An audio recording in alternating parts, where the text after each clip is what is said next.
వీళ్ళు ఈ లోపుగా ఏదన్నా ఆధారాలు సేకరించి ఇదిగో సో నీ గన్మెన్నే చెప్పాడు, లేకపోతే నీ కానిస్టేబులే చెప్పాడు, ఇది ఆల్రెడీ రాశారు పత్రికల్లో. రాసినా కూడా అట్లాంటిదేమి వాళ్ళు కూడా చూడలేదు అన్నారు కదా అని ఆయన చెప్తున్నాడు. అక్కడ వినలేదన్నారు కదా, విన్నారు, కేవలం మా అరిచారు కరెక్టే, ఆయన నన్ను తిట్టాడు నేను సమాధానం చెప్పాను అనే టైప్లోనే చెప్తున్నాడు అక్కడ.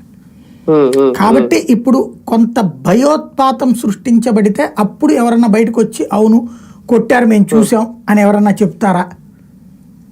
ఇక్కడ ఒక రకంగా చెప్పాలంటే పవర్ సోర్స్ అనేటటువంటిది ఉన్న అధికార పక్షం ఇప్పుడు అడుగుతోంది.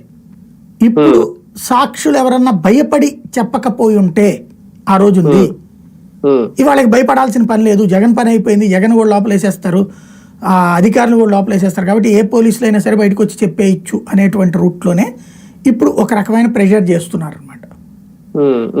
కానీ ఓవరాల్ గా సిఐడి కుట్ర ఇది అంటే మొదటి నుంచి రఘురామకృష్ణ గారు చెప్తున్నది తాళ్ళతో కట్టేశారు, రబ్బర్ బెల్ట్లతో కొట్టారు, నన్ను చిత్రహింసలు పెట్టారు అంటే ఒక రకంగా ఇప్పుడు మొత్తం ఇంకా హత్య చేయడానికి కుట్ర పన్నారు అనేది ఇవాళ పేపర్లో రాసుకొచ్చింది. ఈ చిత్రహింసలకు సంబంధించి ఈ హత్యకు కుట్రకు సంబంధించి సిఐడి వరకే ఉంటుందా రేపొద్దున్న?